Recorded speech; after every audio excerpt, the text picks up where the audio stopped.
கன்னியாகுமரி மாவட்டம் அகஸ்தீஸ்வரத்தில் அமைந்துள்ள புகழ்பெற்ற முத்தாரம்மன் ஆலய குடமுழுக்கு விழா இன்று கோலாகலமாக நடைபெற்றது.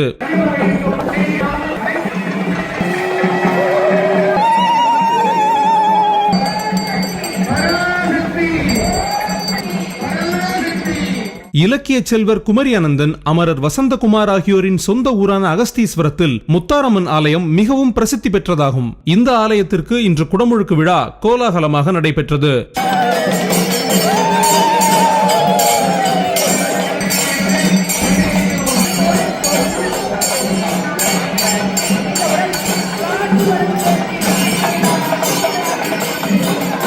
சுற்றுவட்டார பகுதிகளில் இருந்து ஏராளமான பக்தர்கள் இந்த விழாவில் கலந்து கொண்டனர். அமரர் வசந்தகுமார் அவர்களின் துணைவியார் திருமதி தமிழ்ச்செல்வி வசந்தகுமார், கன்னியாகுமரி தொகுதி நாடாளுமன்ற உறுப்பினர் விஜய் வசந்த் உள்ளிட்ட பலரும் இந்த குடமுழுக்கு விழாவில் கலந்து கொண்டு சாமி தரிசனம் செய்தனர்.